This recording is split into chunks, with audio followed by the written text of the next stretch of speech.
Olá, meus caros, tudo bom? Eu sou o professor João Trindade, de Direito Constitucional. Estamos aqui no IMP Online para mais uma videoaula. Agora a gente vai começar a falar sobre o tema do poder constituinte, que é um tema bastante teórico, não aparece sempre, não é uma matéria que sempre caia em prova, mas quando cai, as questões são realmente bastante difíceis, bastante teóricas, bastante doutrinárias, então a gente precisa estudar essa matéria com muito cuidado, beleza? A gente vai começar falando sobre o que é o poder constituinte, para depois falar sobre o poder constituinte originário, derivado reformador, derivado revisor, poder constituinte difuso e o poder constituinte derivado decorrente. Então vamos lá, siga-me aqui nessa caminhada, nessa navegação acerca do poder constituinte. Vamos começar falando sobre o próprio conceito de um poder constituinte. Joga aqui na tela, Vinícius, por favor. Ó. Beleza, olha só. Poder constituinte, a gente tem que começar analisando esse sufixo aqui, esse int.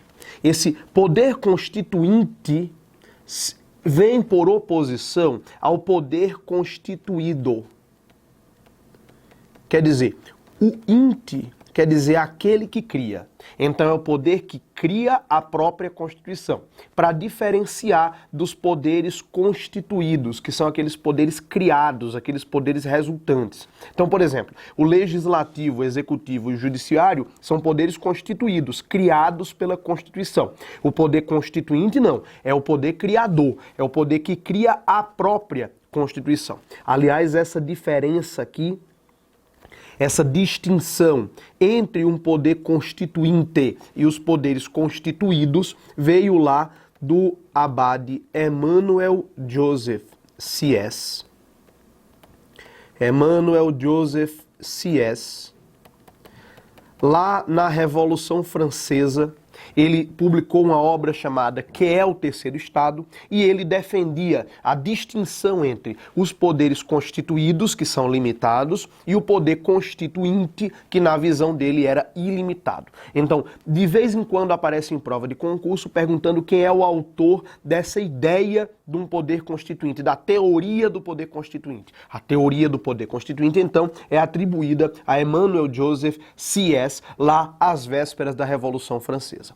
O que Emmanuel Joseph C.S. falava, na verdade, era o que a gente reconhece hoje como sendo apenas uma espécie de poder constituinte, que é o poder constituinte originário. Mas hoje a gente já reconhece também a existência do poder constituinte derivado e do poder constituinte difuso, sobre o qual nós falaremos depois. Mas realmente, a primeira pessoa que traçou essa distinção foi C.S. E a gente vai começar então estudando a espécie de poder constituinte originário, ou melhor, a espécie de poder constituinte que foi por ele descrita, que é o chamado poder constituinte originário. O poder constituinte originário pode ser conceituado, pode ser definido como aquele que cria, que institui uma nova Constituição.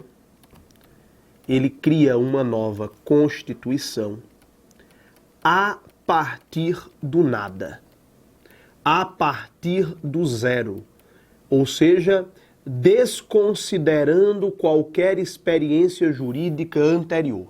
Ele vai criar uma nova Constituição, por isso que é originário, ele dá origem a uma nova Constituição, e é a partir do nada, a partir do zero, ex nihil. Então, a partir do nada, o poder constituinte originário, ele cria uma nova Constituição. Claro que quando a gente fala em a partir do nada, nós estamos falando aqui de uma situação ou de uma revolução, em que você derruba o ordenamento jurídico anterior e vai refundar todo o ordenamento jurídico, seja uma revolução armada ou não. Por exemplo, a Constituição de 88 é considerada uma manifestação de um poder constituinte originário exatamente porque ela veio de uma revolução jurídica que foi a redemocratização, a queda do governo militar e a transição para o poder civil democrático. Além disso, pode a nova Constituição derivar também de um golpe de Estado. O golpe de Estado, ele obviamente desconsidera o ordenamento jurídico anterior e funda uma nova Constituição, de forma ilegítima, mas faz isso. Então é também uma forma de manifestação, ou melhor, uma causa de manifestação do poder constituinte originário. E pode também surgir de vários outros fatores, por exemplo, da fundação de um país. A própria fundação de um país. Quando você tem um novo país surgindo, você vai ter também uma manifestação de um poder constituinte originário. Tudo isso são situações que levam à elaboração de uma nova Constituição partindo do zero, portanto, uma manifestação de um poder constituinte originário. Você já percebe que o poder constituinte originário, portanto, não é um fato normal. Ele deriva de uma ruptura institucional. E aí ele tem a natureza, portanto, que a doutrina majoritária, não é a doutrina unânime, mas a doutrina majoritária reconhece como sendo uma natureza pré-jurídica. Ou seja, ele não é um direito, não é um poder regulamentado pelo direito. Ele é um poder que surge antes do direito. Ele é um poder de natureza política que surge antes do próprio direito. Então ele tem natureza pré-jurídica, ele tem natureza suprajurídica. Pode cair na sua prova também com o nome de natureza metajurídica. Supra quer dizer aquilo que está acima, meta quer dizer aquilo que está além. Então ele é um poder que está acima do direito, porque ele é quem cria o próprio direito. E ele tem uma natureza que está além do direito. Ele faz parte já do terreno da política. Por isso mesmo, ele tem uma natureza política e não jurídica, uma natureza fática. Dizer que ele tem natureza fática, isso significa dizer que ele é um poder de fato. Ele não é um poder de direito, um poder que é exercido porque o direito autoriza. Ele é um poder de fato, ele é um poder que é exercido de forma política por aquele que detém a possibilidade nas mãos, o poder político de convocar uma nova constituinte, por exemplo, ou de impor uma nova Constituição. É que a gente tem uma certa dificuldade de compreender a ideia de um poder constituinte originário, porque ele não é um fato normal no funcionamento das instituições, ao contrário, ele é um fato anormal, ele representa um momento de ruptura. Então, não tem um manual jurídico, não tem um conjuntinho de regras dizendo quando convocar uma constituinte, não tem isso. A Constituinte é convocada pelas forças políticas que consigam derrubar a Constituição antiga e impor uma nova Constituição. Aqui é Carl Schmitt puro, tá? Carl Schmitt dizia, poder constituinte é aquele que consegue se impor como tal. Então, não é uma questão jurídica. Deixa eu ver se esse daqui tem competência para fazer isso. Não, já está no terreno além do direito, já está no terreno da política, já está no terreno da força bruta. Por exemplo, estou gravando aqui essa aula nesse momento em que está acontecendo, continua acontecendo a guerra lá na Síria, entre os partidários de Bashar al-Assad, de um lado, e os rebeldes do outro, e o Estado Islâmico e a galera toda lá. O Estado Islâmico já está sendo varrido, mas tá a galera lá brigando. Quem é que vai poder fazer a nova Constituição da Síria? Resposta, quem tiver o tanque mais forte. Não é mais uma questão jurídica, é uma questão fática, é uma questão de ter o poder, é uma questão de quem efetivamente tem o poder para bancar, digamos assim, uma nova Constituição. Por isso que a gente diz que o poder constituinte originário ele é pré-jurídico, ele vem antes do direito e ele é quem cria a Constituição. Ele é suprajurídico, metajurídico, está acima e além do próprio direito. Ele é um poder que está no terreno da política. Ele é um poder de fato e não de direito. Tem natureza fática e não natureza jurídica. Por isso que a gente vai ver que ele é um poder ilimitado. Mas antes disso, um tema que não caía tanto, agora voltou a cair, é a questão das formas de manifestação do poder constituinte originário. Acompanha comigo aqui, ó. As formas de manifestação do poder constituinte originário são as mais variadas. Porque, basicamente, o poder constituinte originário, ele elabora e impõe a nova Constituição do jeito que ele mesmo definir. Então, isso daqui pode ser uma Assembleia Constituinte, pode ser uma Assembleia Constituinte. Quando eu tenho uma Constituição promulgada, geralmente é essa forma que se encontra.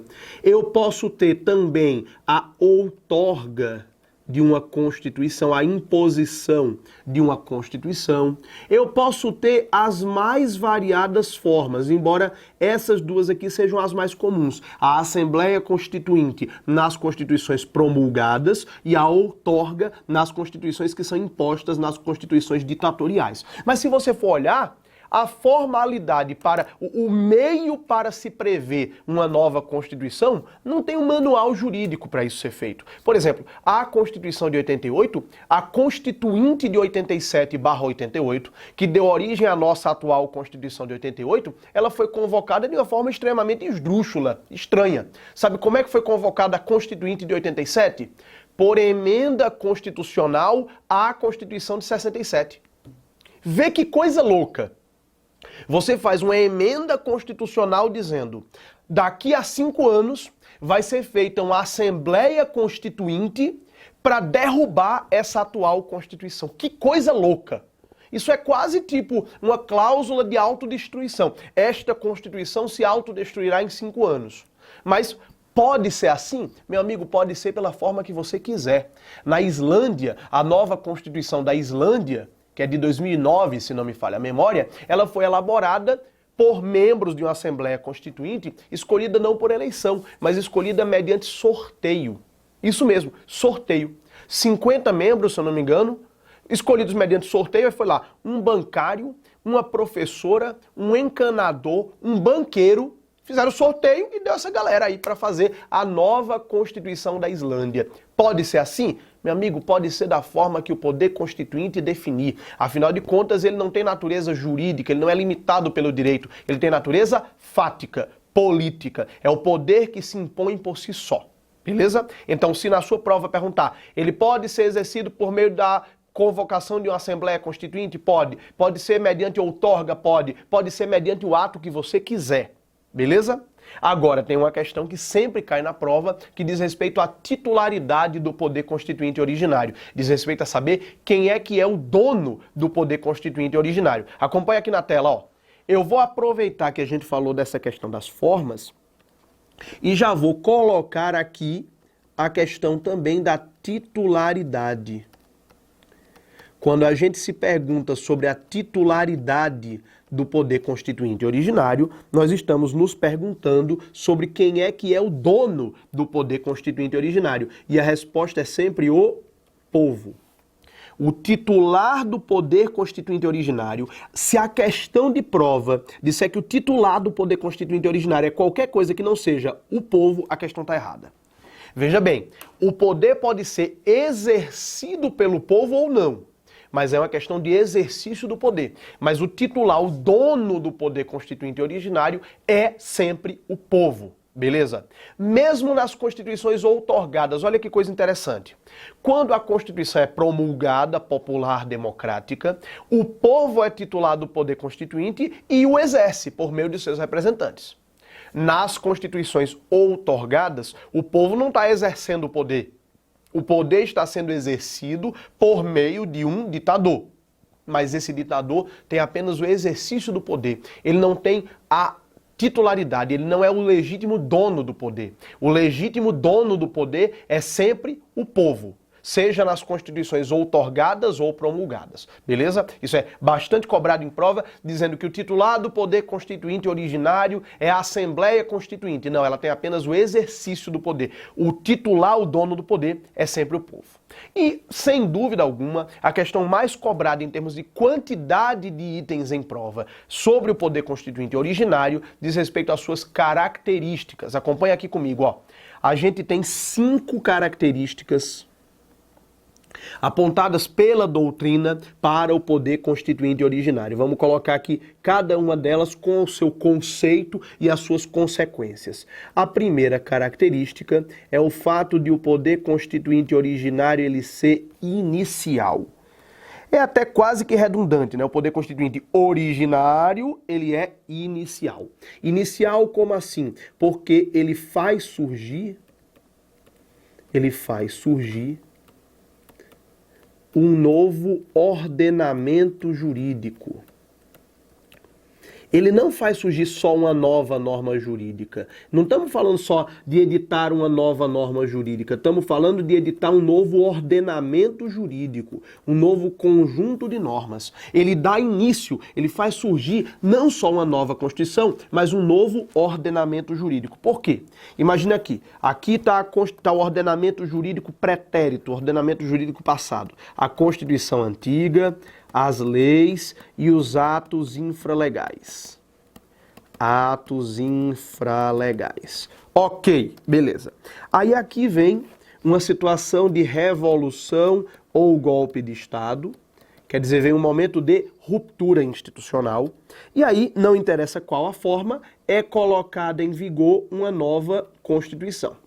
Bom, a gente sabe, né? Não pode haver duas constituições em vigor ao mesmo tempo no mesmo país. Então, o que a Constituição faz, a Constituição nova faz com a Constituição antiga? Revoga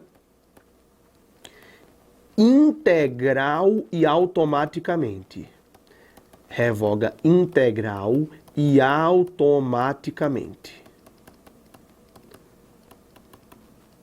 Só que quando eu revogo a Constituição antiga, eu faço com que caia não apenas uma norma jurídica, ela era o fundamento de validade de todas as demais normas do ordenamento. Então, quando cai a Constituição, caem junto as leis e caem junto os atos infralegais. E eu vou ter que fazer não apenas uma nova Constituição, mas eu vou ter que fazer todo um novo ordenamento jurídico, com leis e atos infralegais. Então, olha só, uma manifestação do poder constituinte originário não apenas faz surgir uma nova Constituição, faz surgir todo um novo ordenamento jurídico. A gente vai ver que em relação às leis e aos atos infralegais, algumas coisas se aproveitam. Mas em relação às normas constitucionais, a regra geral é que não se aproveita nada. A regra geral é que, a não ser que a Constituição nova diga expressamente de forma distinta, a Constituição nova revoga integral e automaticamente a Constituição antiga, formando um novo ordenamento jurídico. É essa característica que nos faz dizer que o poder constituinte originário, ele é inicial. Além de ser inicial, ele é autônomo. A característica da autonomia significa que ele define livremente o conteúdo das normas da nova Constituição. Ele define livremente o conteúdo da nova Constituição. Quer dizer, o poder constituinte originário não está vinculado ao conteúdo da Constituição passada. Ele tem autonomia para definir o conteúdo das normas da nova Constituição. Por exemplo, nossa atual Constituição só permite a adoção da pena de morte em caso de guerra declarada. Se nós fizéssemos uma nova Constituição, se houvesse uma revolução ou golpe de Estado no Brasil e fosse editada uma nova Constituição, a nova Constituição poderia prever a pena de morte para o crime de furto? Poderia. O que impede? Nada impede. Ah, mas a Constituição passada me dizia que a pena de morte era só em caso de guerra declarada. Meu filho, olha aqui no esquema, ó. A Constituição passada está onde? A Constituição passada está agora mesmo no lixo. A Constituição passada já era, a Constituição passada é game over, aqui é rei morto, rei posto, aqui a Constituição passada é desconsiderada, por isso que ele é um poder constituinte originário, que cria uma nova Constituição a partir do nada, desconsiderando tudo que tinha antes. Além de ser inicial e autônomo, o poder constituinte originário, ele também é incondicionado. Ele é incondicionado. Dizer que ele é incondicionado significa que ele não precisa seguir nenhuma condição imposta pela Constituição anterior. Ou seja, ele elabora a nova Constituição. Ele elabora a nova Constituição pelo procedimento que ele mesmo definir. Pelo procedimento que ele mesmo definir, pelo procedimento que ele quiser. Então, o poder constituinte originário não está limitado a ter que seguir nenhuma condição, nenhuma formalidade, nenhuma condição formal prevista na Constituição anterior. Por exemplo, nossa atual Constituição diz que para ela ser reformada tem que ter 2 turnos em cada casa do Congresso com voto de 3/5. Para que eu faça, se eu tivesse uma revolução ou golpe de Estado no Brasil, poderia a Assembleia Nacional Constituinte dizer que ela vai funcionar de maneira unicameral e aprovando as coisas por maioria absoluta? Poderia. Quem é que limita? Quem é que diz que não? Ora, ele, poder constituinte originário, define livremente a forma que ele vai utilizar para elaborar a nova Constituição. Então, ele é incondicionado, ele é livre do ponto de vista procedimental, do ponto de vista processual. Eu falei aqui, reitero, o exemplo da Islândia, em que eu tive uma constituinte selecionada mediante sorteio. Ele é livre, ele é inicial, autônomo e incondicionado. Poucos livros falam da diferença. Mas a diferença entre autonomia e incondicionamento é que a autonomia tem a ver com conteúdo, incondicionamento tem a ver com a forma. O poder constituinte originário é autônomo porque define livremente o conteúdo das normas. É incondicionado porque define livremente a forma de elaborar as normas dessa nova Constituição. A 4ª característica é a que mais cai em prova de concurso, então preste atenção nela. Atenção aqui, ó. Vamos lá para a 4ª característica do poder constituinte originário. O poder constituinte originário, ele é juridicamente ilimitado. Ele é juridicamente ilimitado. O juridicamente eu botei entre parênteses porque ele não precisa aparecer na afirmativa da sua prova, tá? Se a sua prova disser que o poder constituinte é ilimitado, já está certo. Eu presumo que ele está falando do ponto de vista jurídico. Mas vamos entender o que é essa característica. Olha só. Não há nenhuma norma jurídica à qual o poder constituinte originário deva obediência. Não há norma jurídica não. Não há norma jurídica que lhe seja superior. Até porque a gente diz que ele é suprajurídico e metajurídico e até pré-jurídico. Então não há nenhuma norma jurídica que lhe seja superior. Isso aqui é quase uma questão de raciocínio lógico, só que tem lógica, né? Porque olha só, qual é a norma jurídica de mais alta hierarquia? Beleza, é a Constituição. E quem é que cria a Constituição? O poder constituinte originário. Então, por definição, se a norma jurídica de mais alta hierarquia é a Constituição e o poder constituinte originário é quem cria a Constituição, acima dele não há nenhuma norma jurídica. Acima dele não há nenhuma norma jurídica. Não há nenhuma norma jurídica a qual o poder constituinte originário deva obediência. Toma cuidado, porque o pessoal do direito constitucional fofinho, o pessoal do direito constitucional cuticute, o pessoal do direito constitucional neoconstitucionalista e não sei o que, da Constituição aberta, não sei o que e tal, aí diz, não, o constituinte tem que respeitar os tratados de direitos humanos. Viagem. O Supremo Tribunal Federal já disse que não, e é isso que você vai levar para a sua prova de concurso, tá?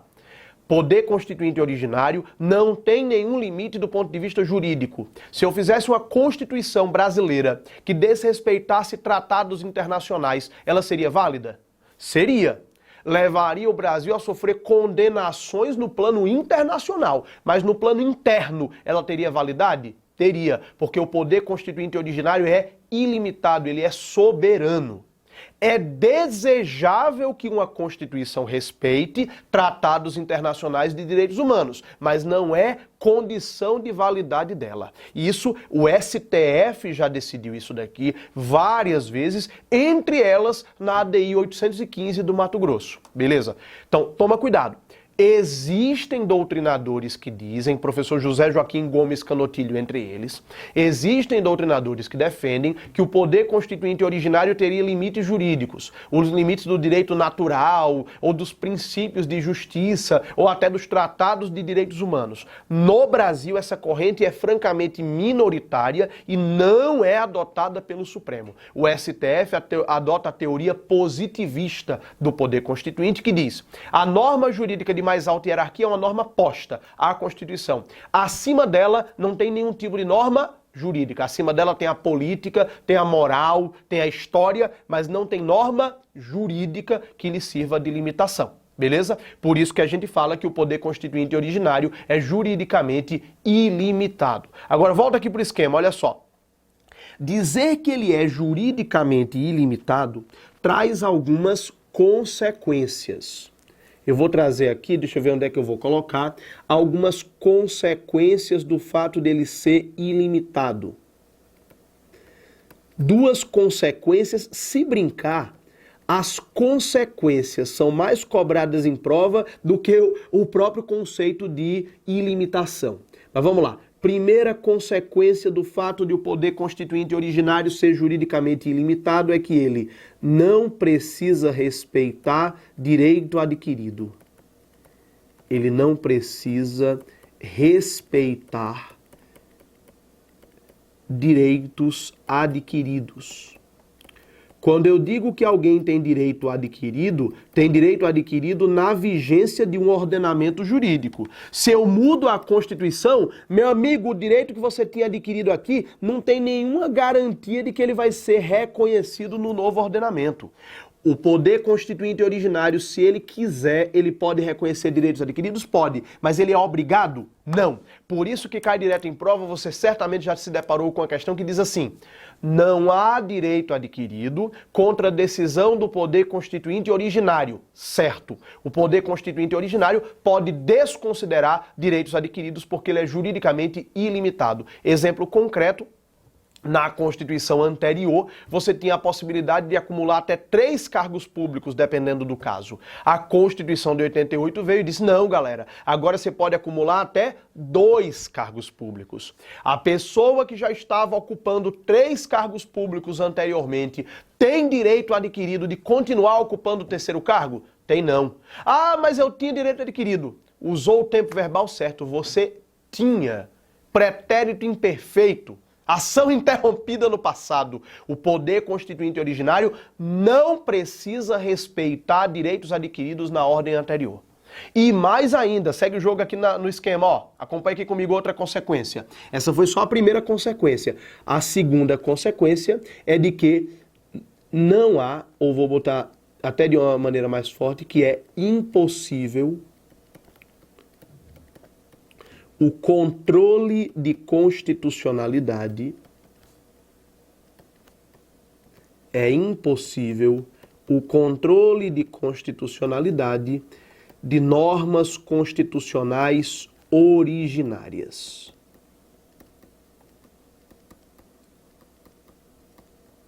Então, olha só, as normas constitucionais originárias, as normas constitucionais colocadas pelo Constituinte originário, são insuscetíveis de sofrer o controle de constitucionalidade. Por quê? O que é o controle de constitucionalidade? É o controle de regularidade, é o controle de validade de uma norma, tendo por parâmetro a Constituição. Olha aqui no nosso esquema, ó.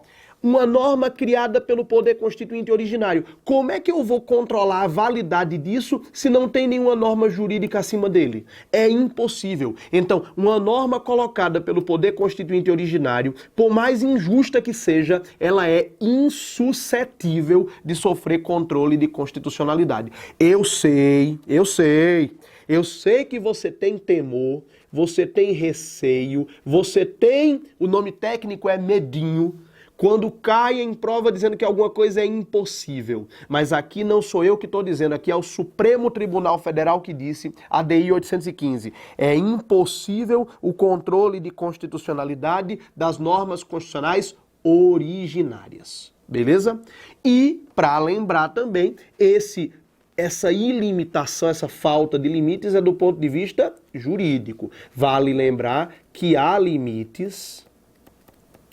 Existem limites do ponto de vista histórico, então há limites sociais, históricos e políticos. Mas juridicamente não há essa limitação. Então, por exemplo, se eu tivesse uma revolução ou golpe de Estado hoje no Brasil, eu poderia instituir a monarquia absolutista? Juridicamente eu poderia. mas socialmente isso não seria aceito, politicamente isso não seria aceito, até porque historicamente isso está superado. Então, se na sua prova, toma cuidado com isso, ó, se na sua prova aparecer um item assim, não há limites jurídicos ao poder constituinte originário, certo? Ou mais genericamente, o poder constituinte originário é juridicamente ilimitado, beleza. O poder constituinte originário é ilimitado, certo? Porque eu presumo que eu estou falando do ponto de vista jurídico. Só vai estar errado se cair como caiu na prova de consultor legislativo da Câmara dos Deputados, área Direito Constitucional, dizendo assim: o poder constituinte originário é ilimitado, logo não precisa respeitar nenhum tipo de limite jurídico, histórico ou social. Errado. Ele está dentro da sociedade, ele está sujeito a limites de ordem histórica, política e social, mas ele não tem limite do ponto de vista jurídico. Às vezes cai também em prova dizendo assim: não há limites em tese, há limites decorrentes de circunstâncias históricas concretas. Beleza. Na teoria, o poder constituinte pode fazer o que ele quiser. Na prática, tem alguns limites de ordem histórica, política e social. Quinta característica, não cai sempre, quase nenhum livro fala, mas está no livro do professor Gilmar Mendes e já apareceu em mais de uma prova de concurso. A característica do poder constituinte originário de ser permanente. Acompanha comigo aqui no esquema, ó. Vamos lá? Quinta e última característica do poder constituinte originário, ele é permanente. Dizer que ele é permanente é dizer que ele, cai bastante isso em prova, não se esgota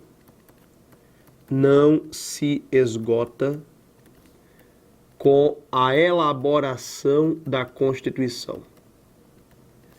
Ele não se esgota com a elaboração da Constituição. Muita gente pensa que o poder constituinte originário é tipo o zangão, né? Vai lá, fecunda, morre e acabou. Não. O poder constituinte originário, ele continua existindo, embora em caráter latente, escondido. É como se fosse assim, ó. Eu tenho aqui 1824. Veio lá a Constituição, se manifestou o poder constituinte originário. Aí ele fica adormecido. Quando chega lá em 1891, ele de novo se manifesta e fica adormecido. Então seria como se fosse assim, ó. O poder constituinte originário, aqui eu tenho uma manifestação dele. Uma manifestação dele, aqui outra manifestação dele. Durante a maior parte do tempo, o poder constituinte originário está adormecido. É como se fosse um vulcão. Tá? Ele está com suas placas tectônicas. Ele está adormecido, mas a qualquer tempo, de novo, ele pode se manifestar. Quer dizer, ele não morre, ele não se esgota, ele está apenas adormecido. Ele tem existência permanente, embora ele não se manifeste permanentemente, mas ele tem uma existência que é de caráter permanente, ou como está aqui, que é como costuma cair na prova, ele não se esgota na elaboração de uma Constituição. Essas são as 5 características que a doutrina cita para o poder constituinte originário. Então, ele é inicial, autônomo, incondicionado, juridicamente ilimitado e permanente. Beleza? Na próxima videoaula nós falaremos sobre os efeitos de uma nova Constituição, os efeitos de uma manifestação do poder constituinte originário. Até lá!